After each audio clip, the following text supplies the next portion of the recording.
Gracias, presidente. Colegas, tolérenme telegráficos homenajes. Hoy es, como ya se señaló, el Día de la Bandera, que en los versos del poeta popular don Mauricio Cardoso Ocampo es homenajeada la bandera con unos versos muy lindos, que en uno de sus párrafos dice: el rojo simboliza la justicia, el blanco la paz y el azul la libertad. Me uno también al homenaje al Día de los Niños de nuestra patria, con los versos de don Federico Riera, que en una parte dice: niños y ancianos, todos murieron en juramento del vencer o morir famoso en tiempos de la Guerra Grande. Saludo a Asunción, la ilustre, según Eloy Fariña Núñez, la ciudad comunera de las Indias, la madre de ciudades. Y lo saludo con más entusiasmo con los versos de Ortiz Guerrero, que en su obra Paraguaípe dice: con todo el romanticismo y el amor del paraguayo, le canta a Asunción diciéndole: pura heipope sea mocata, yero que jaipi seresai, haña saindí pero monguetata, se novianaisha Paraguay. Y por último, en este telegráfico capítulo de homenajes, el homenaje de compañero, de amigo, de conciudadano, a un ilustre ciudadano servidor de nuestra nación, nuestro secretario general, doctor Darío Garcete. Muchas felicidades, Darío. Presidente, agradezco que se me haya concedido la posibilidad de hacer uso de la palabra desde este lugar. Primero, porque me gusta poner el pecho en las situaciones complicadas. Y segundo, porque tengo aún algunos restos de heridas en la espalda. Y no quiero arriesgar mi espalda en esta oportunidad, por lo que prefiero estar acá de frente a los colegas. Aclaro que, con permiso de la presidencia, voy a leer un texto que he preparado porque, contra mi costumbre de orar sin material escrito de por medio, el tema que motiva mi intervención me ha requerido reflexión, contención, la mayor serenidad posible, y no quiero que con el correr de la retórica me salga de punto. Quiero ser lo más medido posible. Esa es la razón por la que me permitiré leer el texto que he traído. En estos días de silencio, no muy propios de mi estilo habitualmente franco y frontal, me han servido esos días de silencio para rescatar aprendizajes que los considero importantes y que al mismo tiempo no terminan de motivar mi admiración por la forma como funciona el mundo. Uno de esos puntos que, por cierto, me genera franca admiración es ese fenómeno, diría casi de patología psicológica, que lleva a algunos a determinar el estado de salud o la muerte de una persona de acuerdo a su afecto o desafecto por esa persona. En estos días de escándalos, con mi protagonismo, me han internado, me han recluido en sala de terapia intensiva, han anunciado mi muerte. Pero antes de aclarar los motivos de mi silencio, necesito visibilizar, mostrar tres gestos. El de la enorme solidaridad de mis amigos, mis conocidos e incluso de varios adversarios que me regalaron expresiones de aprecio en las últimas semanas en gestos que agradezco y valoro y que puedo retribuir solamente con la paraguaya frase que Dios les pague. También me parece importante destacar la posición de los formadores de opinión que se animaron a recordar que Calé tiene el mismo derecho del resto de los mortales en cuanto a su privacidad y en cuanto a su honor. Me saldré aquí del texto que estoy leyendo para decir públicamente al colega Víctor Bogado, sin hacer juicio de valor de los antecedentes que motivaron la investigación del fiscal Yucio, ni de la actuación de dicho colega, solamente te digo, Víctor, que tu derecho de recurrir a los estrados judiciales es inalienable. O debieras recurrir a la Unión del Fútbol del Interior o a la Curia Metropolitana o al árbitro al que se refirió laudatoriamente el colega Bóveda hace un rato.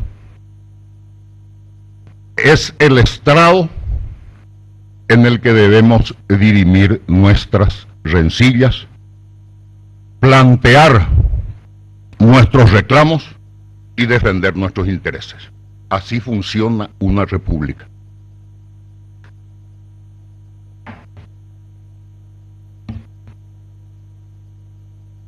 Me parece importante, decía, destacar la posición de los formadores de opinión que se animaron a recordar que Calé, así como Juan, Pedro, Víctor o María, tiene el mismo derecho que el resto de los mortales en cuanto a su privacidad y a su honor. En tercer lugar, no me dejo de admirar, más que como una curiosidad científica digna de ser exhibida en la sección de curiosidades del histórico Circo Barnum, los de mi generación recordarán, por aquellos que se apresuraron a anudarse el listón negro en el brazo, describiéndome poco menos que ya en el frontis del San Pedro de los políticos, tocando la lira y pidiendo el perdón de la buena muerte. Bien me recuerda la insignificancia de ese gesto aquellos bellos versos de María Elena Walsh: tantas veces me mataron, tantas veces me morí, sin embargo estoy aquí, resucitando. Gracias doy a la desgracia y a la mano con puñal que me mató tan mal que sigo cantando. Un periodista se vanagloriaba en estos días sobre un artículo relativo a mi silencio, haciéndose autobombo sobre la cantidad de visitas que su artículo recibía, tratando de especular sobre los motivos de mi silencio. Y efectivamente opté por el silencio. Primero porque quería que mi silencio fuera una especie de escenario, de una especie de cuadro, de lienzo, donde pudieran ir pintándose el paisaje de las expresiones, las posturas y las posiciones, sin mi más mínima interferencia. Y por cierto, estoy satisfecho por la actitud asumida, porque a esta altura ese cuadro, ese lienzo, me devuelve el maravilloso paisaje de la esencia humana, tan propia en contrastes y hasta sorpresas. Me callé también por respeto a las personas involucradas, sus familias, los amigos. Me callé por mi familia, que debió asimilar este trago amargo fruto de la vomitiva actitud de 3 mosqueteros rectilíneos de la miseria humana. Me callé por el proceso para evitar agitar aún más la tempestad. Por mi Partido Colorado, por mis colegas, por el Congreso.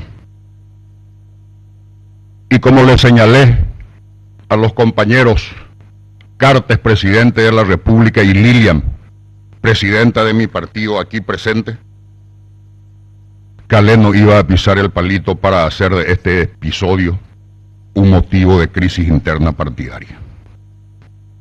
También me interesa aclarar de la forma más sencilla y contundente: jamás de los jamases hubo de mi parte intención alguna de plantar alguna interferencia al libre flujo de la información sobre mi persona y mis actos.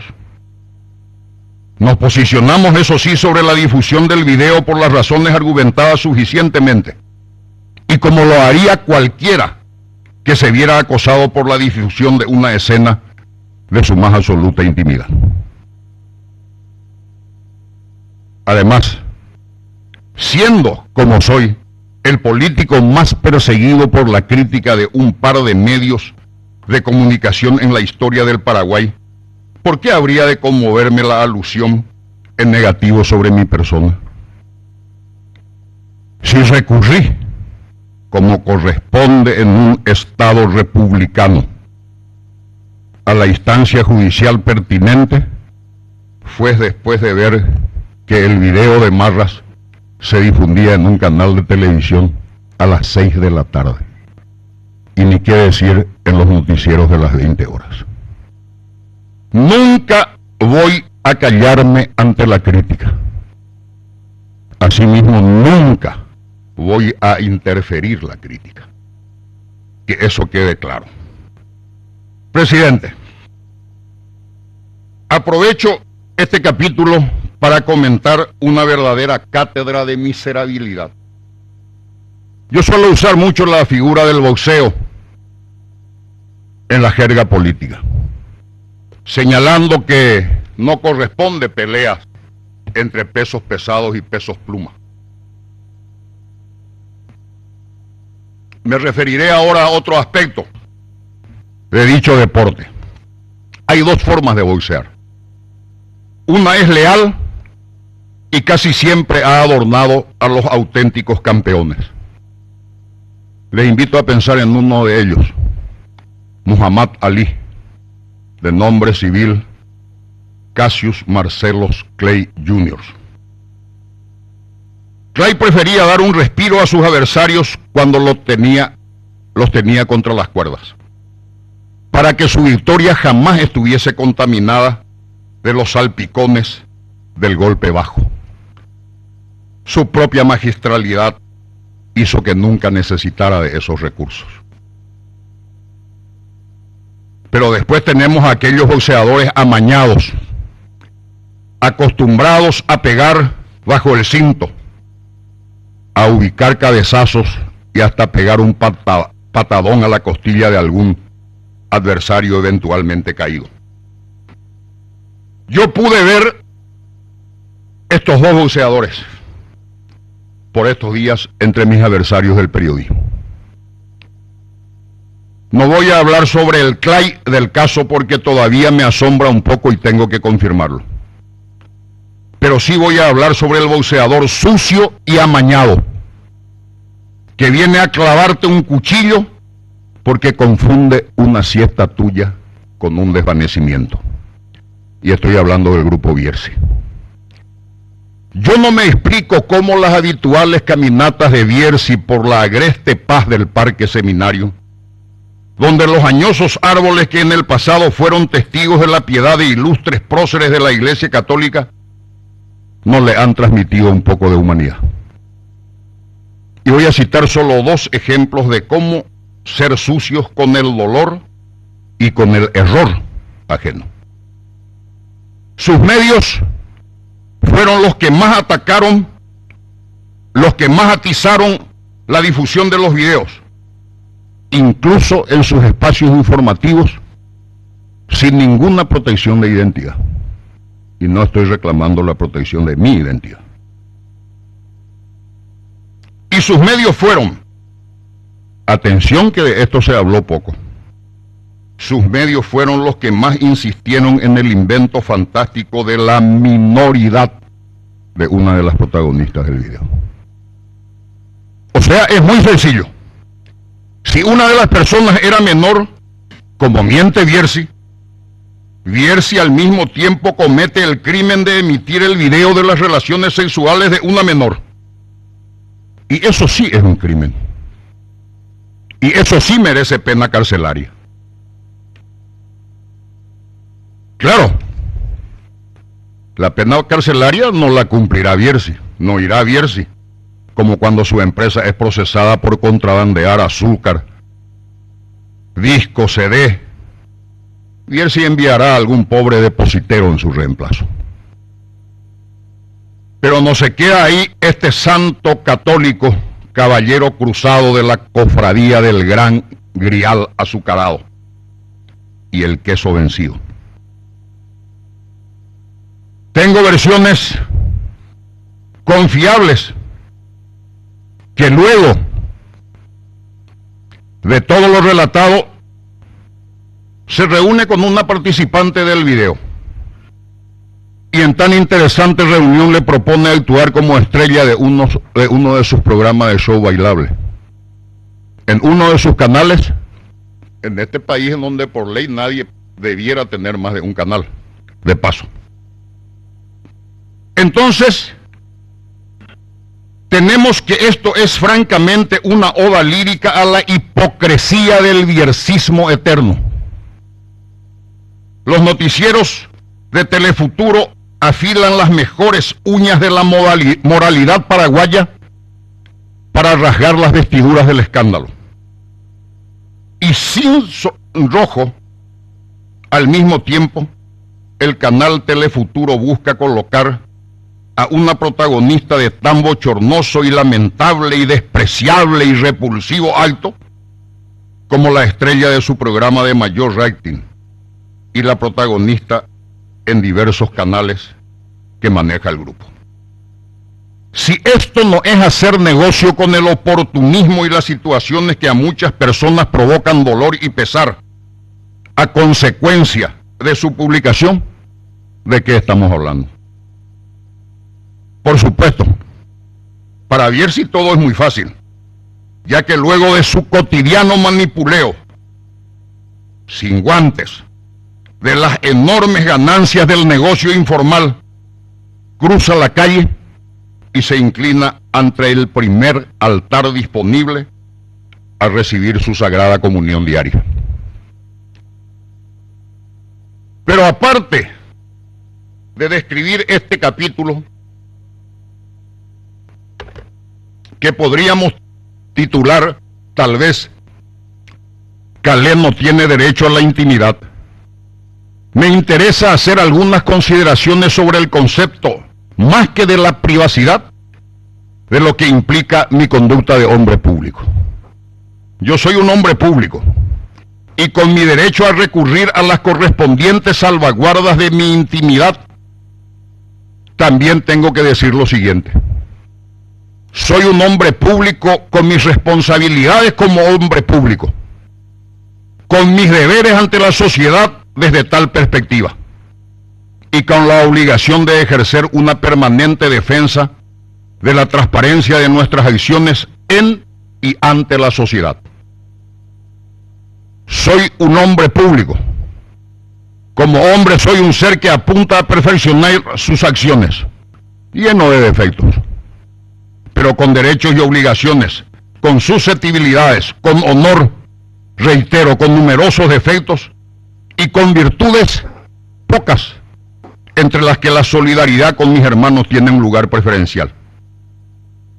Soy un hombre público y como tal debo ser consciente no solo del daño que han cometido con mi privacidad, sino del daño que pudo haber provocado y provocó la difusión de este video en mi familia, en primer lugar, en mis amigos, en los ciudadanos. Pido pública disculpa en el territorio de responsabilidad que es de mi competencia. Pido pública disculpa en el territorio de responsabilidad que es de mi competencia. Al tiempo en que persisto en la condena contra quienes hubiera preferido me instalen ese cuchillo de traición, de bajeza reptil, en el único lugar donde sabrían instalar con propiedad, en mi espalda. Tengo demasiada humanidad para sentirme herido por la mordida de estos zombies, muertos vivos de la política.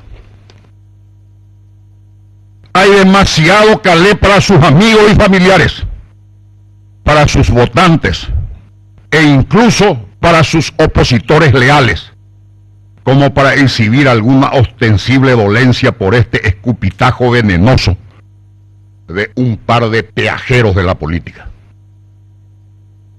Pero no debo negar que siento un profundo dolor y una profunda pena al comprobar las abismales honduras por donde puede transitar la rata humanoide que revuelve nuestro placar y se desentiende del dolor de tus hijos y tus nietos para instalar el mal, como quien vomita la hiel más venenosa de su conciencia. Me conocen, soy un hombre franco, que siempre llamó a las cosas por su nombre y siempre tuvo el pecho preparado para recibir el impacto de un disparo leal, justo o no, pero leal, de mis adversarios, que son algunos, y de mis enemigos, que son apenas un par. El ser se dignifica con la certera devolución de un adversario, aun cuando le dañe el cuerpo. Lo que no hiciste es un chaleco antibalas para disparos que se dirigen al alma. Y ese par o más de miserables, un mes de julio del 2014, supieron disparar al alma de mis seres queridos. El más mezquino de los disparos. En un gesto que sabré recordar, así como lo recordarán mis futuras generaciones. Por tanto, reitero mi solicitud de disculpas a la ciudadanía, a mis correligionarios, a mis amigos, por las molestias ocasionadas en estos días con las publicaciones mencionadas. Y a mis seres más queridos, pido lo que ya pedí a Dios, perdón. Presidente, colegas, he escuchado a los tres mosqueteros a quienes aludí en la primera parte de esta intervención.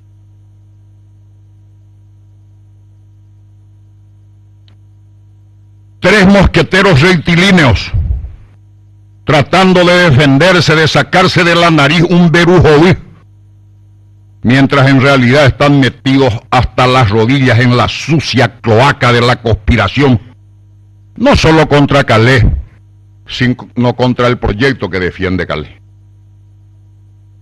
Conducta rectilínea, dijo uno, y sí, hay que tener conducta rectilínea para compartir la bonita relación personal con otro de los mosqueteros durante décadas. No solo es rectilínea, es duradera y aparentemente apasionada. Conducta rectilínea para mantener una ciudad secuestrada por el chantaje, para acogotar a empresarios para que se pongan periódicamente con la cuota mafiosa. Conducta rectilínea para que las instituciones republicanas controlen administraciones públicas a cargo de familiares directos, por no decir a cargo directamente del rectilíneo de Marra. Conducta rectilínea para traicionar la causa republicana del Partido Colorado en las elecciones del 2008. Y otro mosquetero también habló aquí de conducta rectilínea. O están muy enamorados de los rectilíneos, o deben mejorarle el sueldo al libretista para que mínimamente se compre y lea un diccionario de sinónimos y antónimos. Conducta rectilínea, repito, dijo otro de los mosqueteros. Conducta rectilínea para ser el usurero más miserable. Conducta rectilínea para andar despojándole de sus casas a humildes ciudadanos por décadas luego de la extorsión prestamista. Conducta rectilínea para invitar a un asado a colegas senadores para festejar que Calé está en desgracia. Conducta rectilínea para ir armando un equipo conspirador e ir hablando de conspiraciones contra Calé y no solamente para Calé. Conducta rectilínea para emplear gente y confiscarle las tarjetas del pago de sus salarios.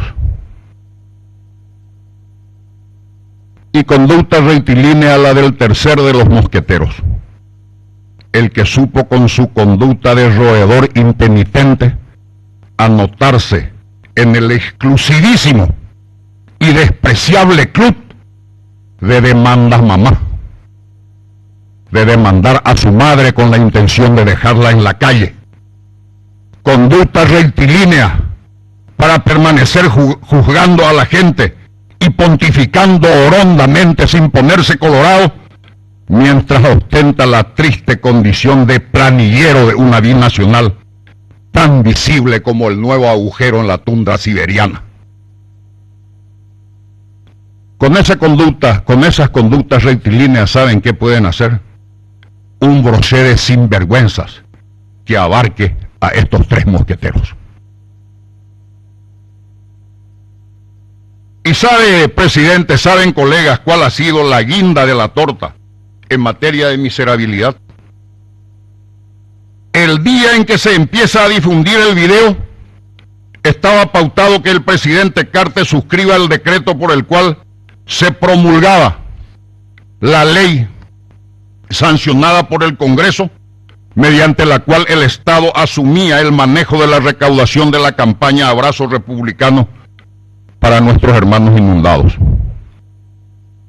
A los tres mosqueteros y a gente como ellos les revienta cualquier gesto de humanismo y solidaridad.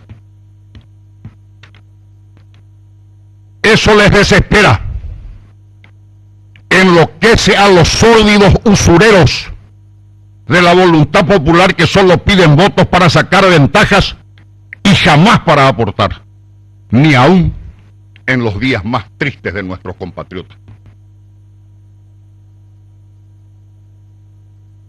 Por eso, durante el acto de entrega de $1 millón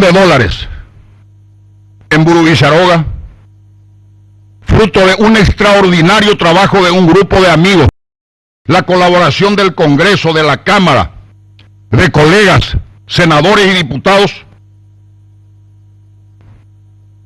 pasaron por mi mente dos imágenes. Una, la de doña Emilia,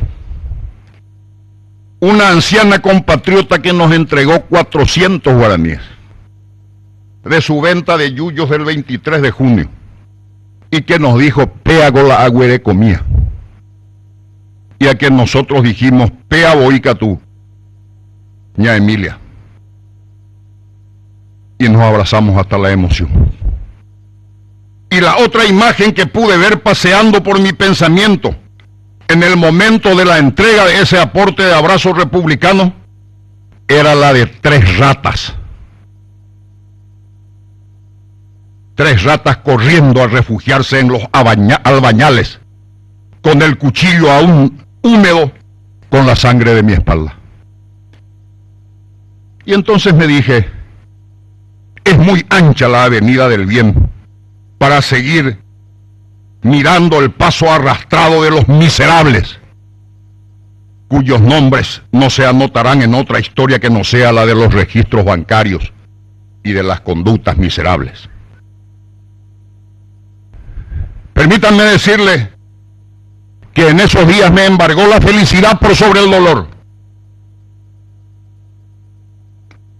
Feliz en esos días, aunque difíciles, dolorosos, porque al mismo tiempo pudimos concluir el procedimiento de la donación de la gran colecta de Abrazo Republicano, porque al margen de todo lo que se pueda debatir, existe a partir de ese momento en las arcas del Estado $1 millón más para asistir a nuestros compatriotas inundados.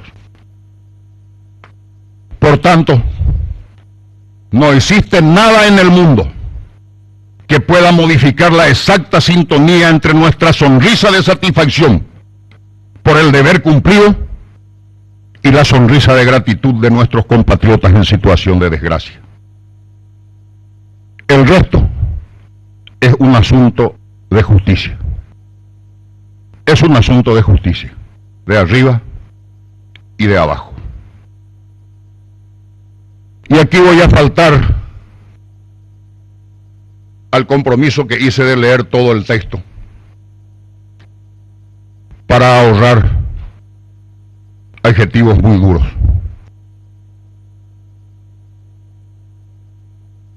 Y vuelvo a decir, es tan ancha la avenida del bien que prefiero terminar repitiendo de la mano de María Elena Walsh: tantas veces me mataron,